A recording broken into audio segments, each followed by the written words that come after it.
어, 오늘날 예수님께서 바닷가에 서 계셨습니다.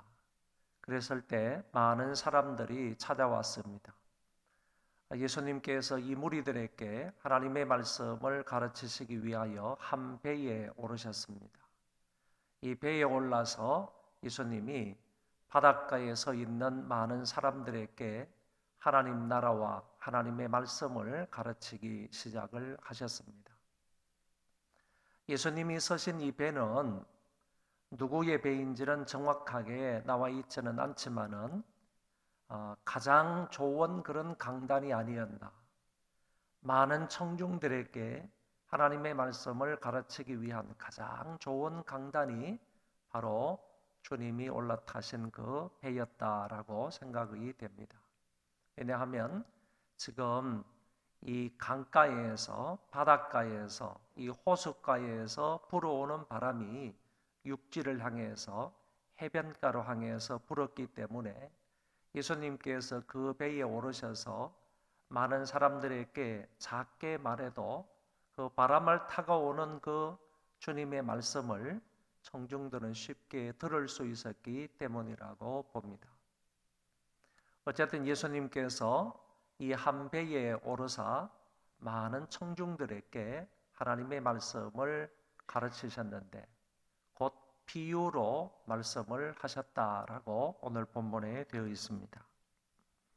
우리가 잘 아는 것처럼 이 비유라는 말은 원래 곁에 두다, 옆에 두다 하는 뜻을 가지고 있는 말입니다.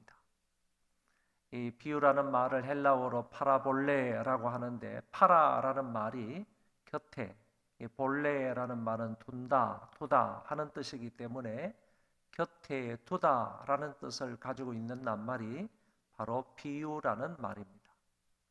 그래서 이것이 본질적인 것이라고 하면 이 본질적인 것을 사람들에게 가르치기 위해서 본질적인 것과 가장 비슷한 것을 옆에 둔다는 겁니다.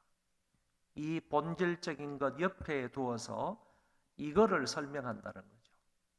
이게 바로 비유라는 겁니다. 이거를 설명을 해서 본질적인 것을 드러내 보이는 교육적인 방법을 가르쳐서 비유다, 비유법이다 이렇게 말하는 것입니다.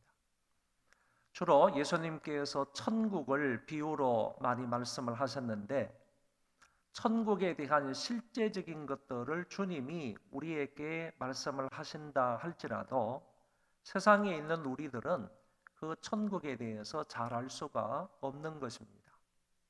천국에 계시다가 천국에 대해서는 너무나 잘 알고 계시는 그 주님이 이 땅에 오셔서 천국의 본질적인 것을 말씀하실 때 이 땅에서 천국과 가장 비슷한 어떤 것을 비유로 들어서 이거를 설명하심으로 천국의 본질적인 것을 우리에게 가르쳐 주고자 하시는 방법들이 바로 비유법이다 이렇게 말할 수가 있습니다.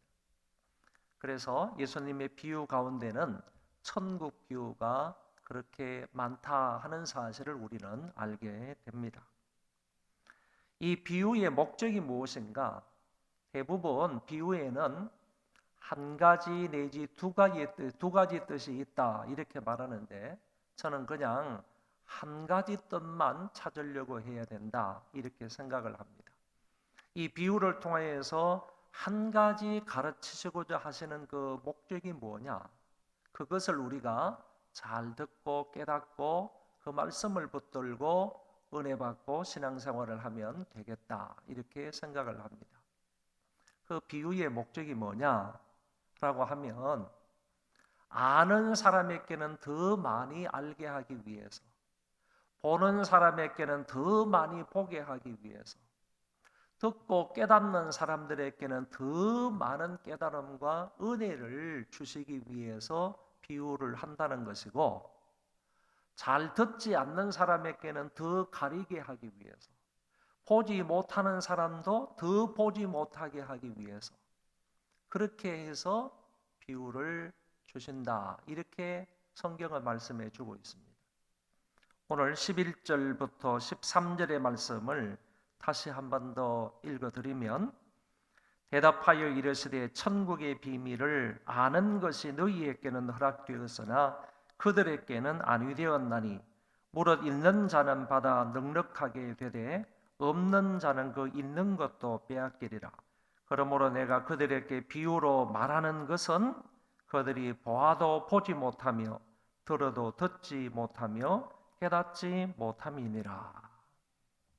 그래서 이 천국의 비밀에 관한 이런 복음 말씀이 전해져도 눈을 가리고 있는 사람은 더 모르게 하기 위해서, 귀를 가리고 있는 사람은 더 듣지 못하게 하기 위해서 이 비유를 말씀하신다고 했고, 뿐만 아니라 이 비유의 말씀을 귀담아 잘 듣고 사모하는 마음으로 듣고 그 말씀을 깨닫는 사람에게는 그 진리를, 그 비밀을 더 깊게, 더 넓게 가르치시기 위해서 주님이 비유로 말씀을 하셨다. 이렇게 성경은 얘기하고 있습니다.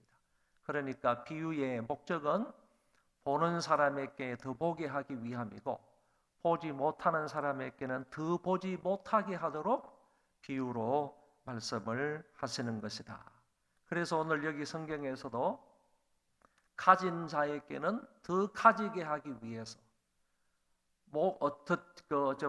없는 사람에게는 그 있는 것까지 빼앗기게 하기 위해서 비유로 말씀하셨다. 이렇게 성경에서 얘기를 하고 있습니다. 있는 자는 더 있게 되지만 없는 자는 그 있는 것도 빼앗기게 된다. 이것이 바로 비유로 말씀하시는 목적이다라고 하셨습니다. 34절의 말씀에 보면 주님은 비유가 아니면 말씀하지 아니하셨다. 이렇게 성경은 말씀하고 있는데, 그러면 예수님께서는 처음부터 끝까지 모든 말씀을 비유로 하셨다는 것이냐? 그런 것이 아닙니다. 그러면 또 처음부터 끝까지 대략적으로 그냥 비유로 말씀을 하셨다는 것이냐? 그런 것도 아니라 여기 비유가 아니면 말씀하지 아니하셨다 하는 이 말씀은 결국에 적어도 마태복음 13장 안에서는 주로 비유로 말씀을 하셨다. 이렇게 이해를 하셔야 하겠습니다. 그래서 성경을 보면 마태복음 13장 뒷부분에 가서만 잠깐 다른 말씀을 하시지, 일반적인 교훈의 말씀을 주신 것이고 그 외에 전체는 비유로 되어 있는 말씀이 마태복음 13장이다. 이렇게 이해를 할 수가 있습니다. 오늘 비유의 말씀은 우리가 너무나 잘 아는 것처럼 어떤 사람은 이 비유를 씨 뿌리는 비유다 이렇게도 말합니다. 그러나 저는 씨와 밭의 비유다 이렇게도 표현을 해 봅니다. 자, 여기에서 이 비유의 말씀을 살펴보기 이전에 이 씨 뿌리는 방법에 관해서 조금은 생각을 해볼 필요가 있습니다. 그래야만 오늘 본문의 말씀을 좀 더 쉽게 이해할 수 있다고 생각을 합니다. 유대인들은 주로 씨 뿌리는 방법이 어떤 방법이 있느냐 하면은, 우리나라에는 대부분 시골에 가서 씨 뿌리는 것을 보면 그 넓은 밭에 이렇게 씨를 하나하나씩 이렇게 뿌리기도 하고 심기도 하지만은, 그런 방법보다는 주로 이제 소쿠리나 이런 데다가 씨를 잔뜩 담아 가지고 그것을 한 움큼 지어 가지고 다니면서 이렇게 이렇게 뿌리는 거 있지 않습니까? 이렇게 쳐 가지고 담아서 뿌리는 거, 이렇게 뿌리는 방법도 유대인들의 방법이기도 합니다. 이것뿐만 아니라 유대인들은 특별히 넓은 밭이라든지 아니면 산으로 되어 있는 이런 밭이라든지 이럴 때는 사람이 일일이 다니면서 이 씨를 뿌리기가 쉽지 않기 때문에 당나귀나 아니면 다른 짐승 위에다가 큰 자루를 양쪽으로 이렇게 메어 달아놓고 거기다가 씨를 잔뜩 담아서 밑에다가 구멍을 이렇게 작게 이제 여러 개를 뚫어둔답니다. 그러면서 이 당나귀나 짐승들을 밭에 순서대로 그냥 이리저리 이렇게 끌고 다니는 겁니다. 그러면 결국에 전 밭에다가 그 씨가 뿌려져서 나중에 이제 덮여지기도 하고, 그래서 거기에서 싹이 나서 열매를 맺는 그런 방법을 취하기도 한다고 합니다.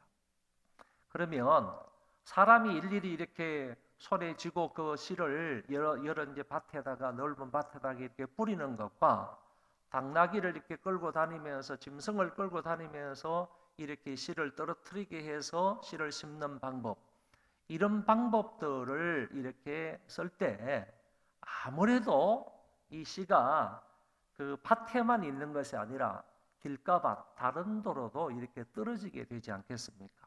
이런 것들을 생각을 해서 오늘 하나님의 이 말씀을 들어야 할 것 같습니다.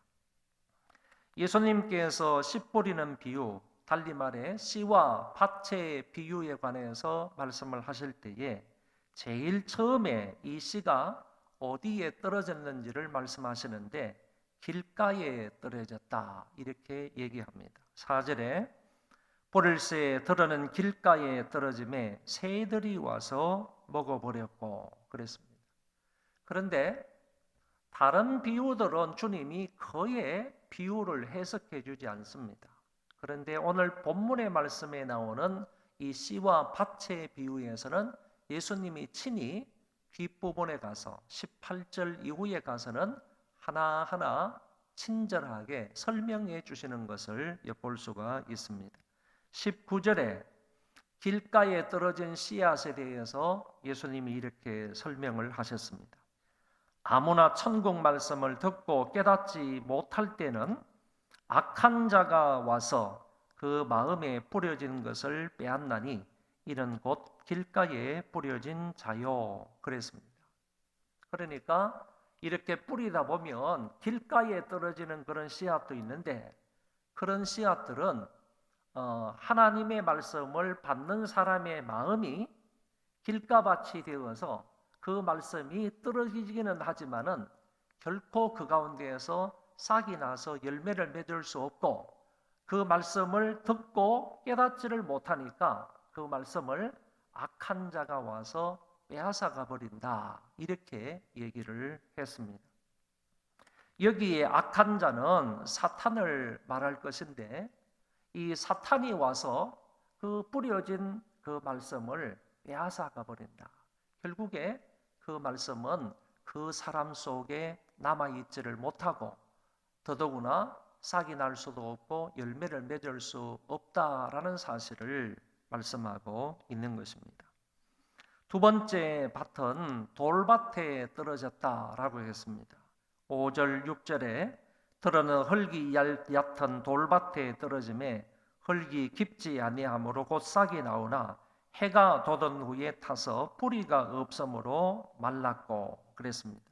이건 역시 주님이 해석을 해 주셨는데 20절 21절에 보면 돌밭에 뿌려졌다는 것은 말씀을 듣고 즉시 기쁨으로 받되 그 속에 뿌리가 없어 잠시 견디다가 말씀으로 말미암아 환난이나 박해가 일어날 때에는 곧 넘어지는 자요 그랬습니다. 그러니까 돌밭에 떨어진 씨앗은 이게 처음에는 좀 싹이 난다 그랬습니다. 처음에는 조금 기쁨으로 그 말씀을 받아서 이렇게 자랄 수도 있다는 얘기죠. 그렇지만은 뿌리가 깊지 않고 돌로 인하여서 이제 예수님이 해석해 보면 환난과 여러 가지 시련으로 인하여서 곧 넘어지는 자다. 결국에는 그 씨앗도 그 속에서 열매를 맺을 수 없다 하는 점을 말씀을 하셨습니다. 이렇게 처음에는 조금 이제 열매를 맺는 듯 씨앗이 조금 자라고 그러지만은 삶에 있어서 환난과 시련이 오면 그것을 견디지 못하여서 곧 넘어지고 만다라고 하신 것입니다. 세 번째 그 밭은 가시떨기 밭이라고 했습니다. 들어는 가시떨기 위에 떨어짐에 가시가 자라서 기운을 막았고 이것을 22절에서는 이렇게 설명을 하셨습니다. 가시떨기에 뿌려졌다는 것은 말씀을 들으나 세상의 염려와 재물의 유혹에 말씀이 막혀 결실하지 못하는 자요. 이건 역시 씨앗이 떨어졌을 때 잠깐 싹이 납니다. 그렇지만은 세상의 염려와 재물의 유혹에 말씀이 막혀서 결국 결실을 하지 못했다고 말씀을 했습니다. 가시채가 자라서 결국 방해함으로 열매를 맺을 수 없었다고 이유를 말하고 있습니다. 네 번째 씨앗은 좋은 땅에 심겨졌습니다. 8절에 보면 들어는 좋은 땅에 떨어짐에 어떤 것은 100배, 어떤 것은 60배, 어떤 것은 30배의 결실을 하였느니라. 이 구절 역시, 이 마음밭 역시 주님이 23절에서 친히 해석을 해 주셨습니다. 좋은 땅에 뿌려졌다는 것은 말씀을 듣고 깨닫는 자니 결실하여 어떤 것은 100배, 어떤 것은 60배, 어떤 것은 30배가 되느니라 하시더라. 좋은 땅에 씨앗이 뿌려졌다는 것은 사람들이 하나님의 말씀을 잘 듣고 경청하고 그리고 그 들은 말씀을 이해하고 들은 말씀을 통하여 깨닫는 바가 있었다는 것입니다. 그런 사람에게는 30배, 60배, 100배의 결실을 맺는다라고 말씀을 하신 것입니다.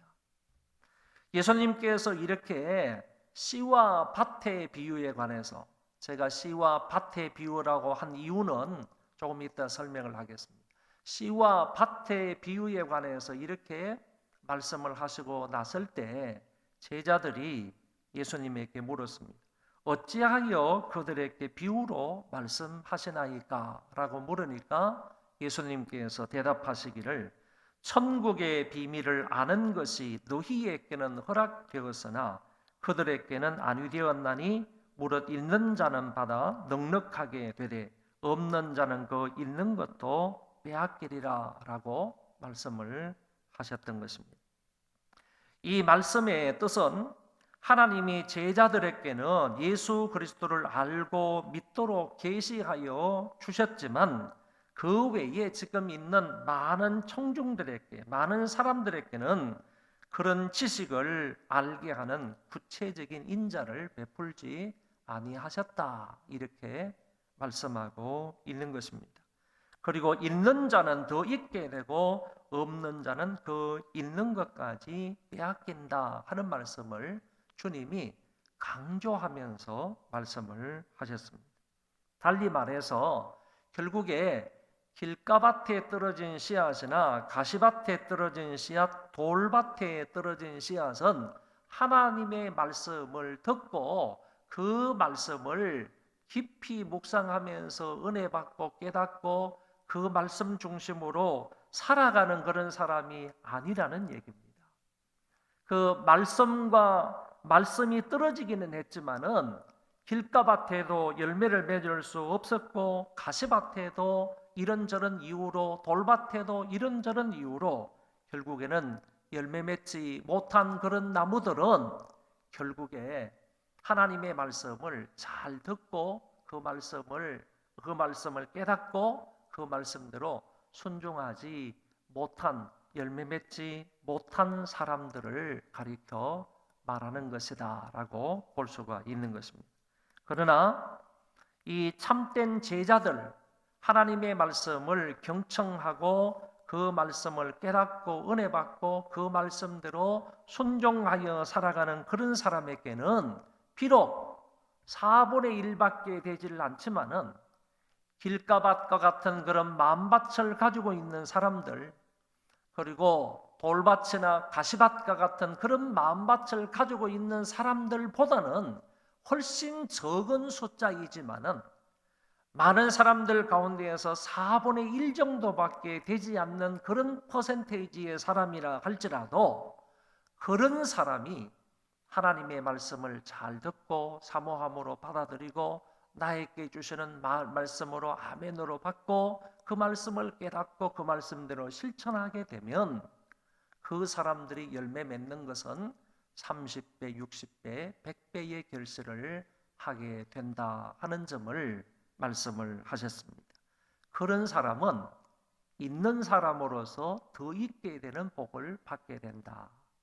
없는 사람은 이 세 사람의 경우 이런 사람은 있는 것까지 빼앗기게 되지만은 그 있는 것까지 결국에 다 썩어서 없어지게 되지만은 이 하나님의 말씀을 잘 듣고 그 말씀대로 순종하여 살아가는 그런 사람에게는 오히려 있는 사람으로서 더 많은 열매, 최소한 30배의 열매가 그들에게 더하여지게 된다.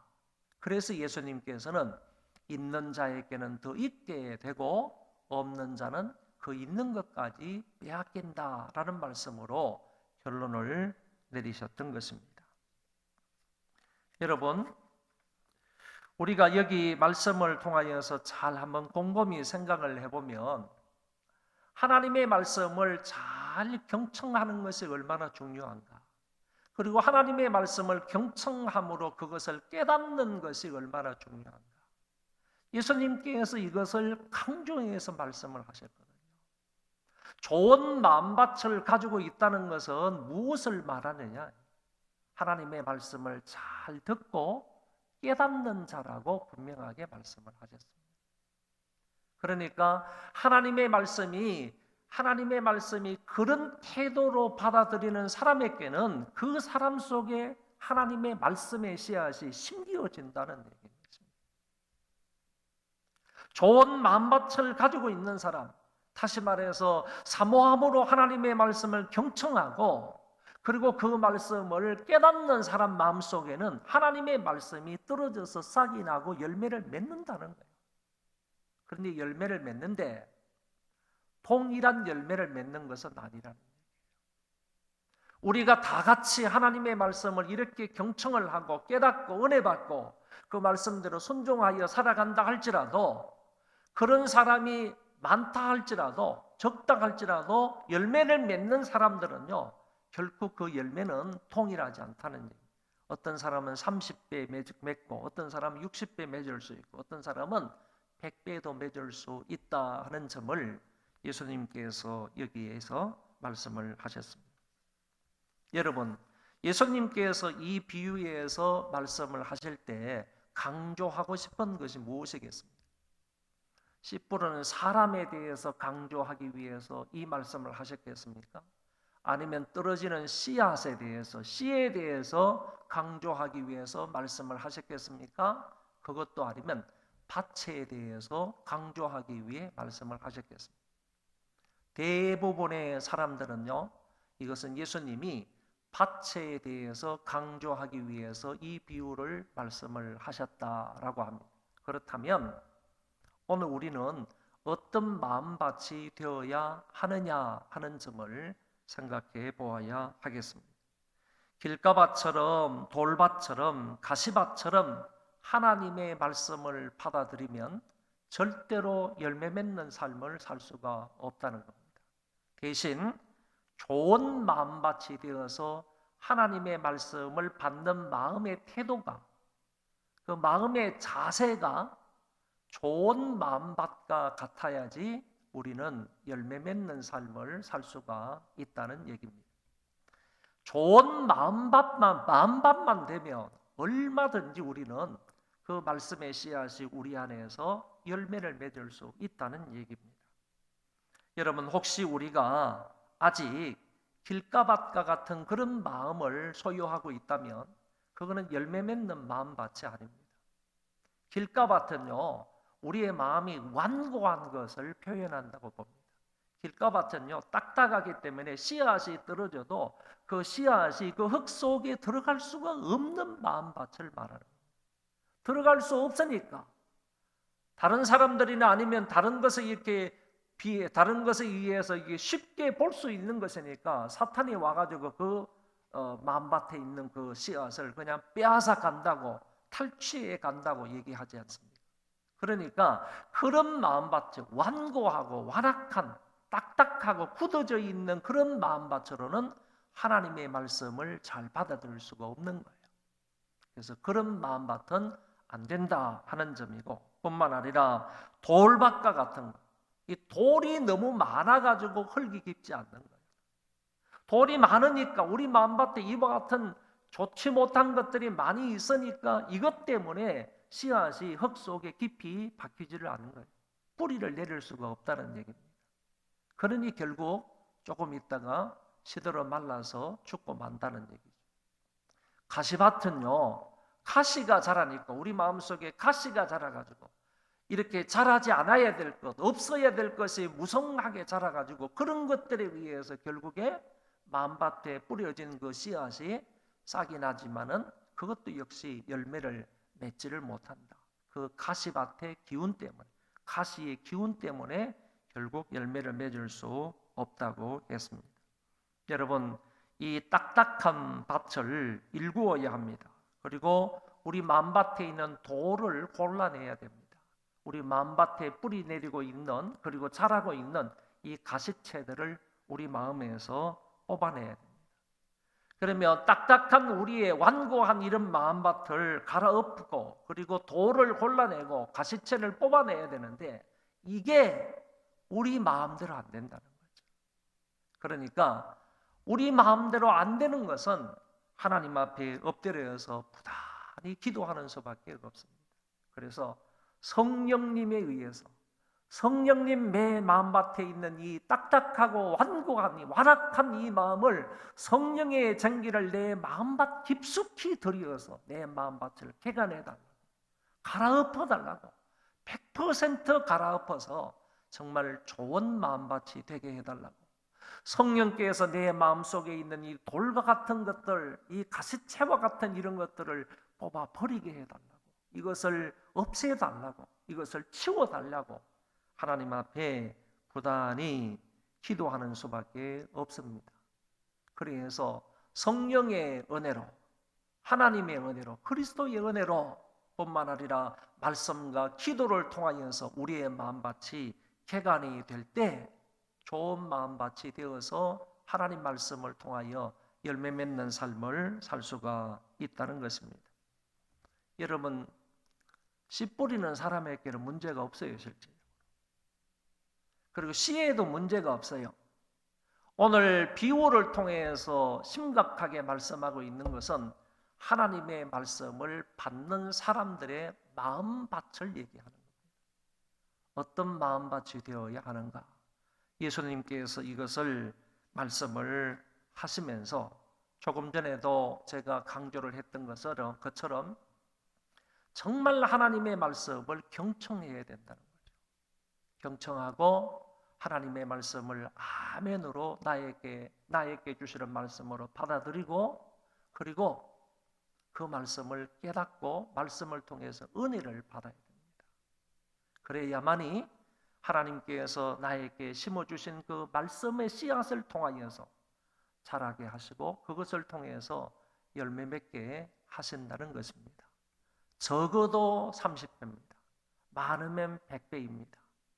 여러분, 그래야 있는 자로서 하나님께서 더 은혜를 베풀어 주시는 것이고 있는 자로서, 가진 자로서 더 많은 복과 은혜를 하나님께서 베풀어 주시고 열매 맺게 하신다라는 말씀을 기억을 하시고 하나님의 말씀을 잘 들으시고 하나님의 말씀을 깨달으시고 아멘으로 받아서 내 마음에 그 씨앗이, 말씀이 씨앗이 심기어져서 싹이 나서 열매 맺는 복된 한 해가 되시기를 주의 이름으로 축원합니다.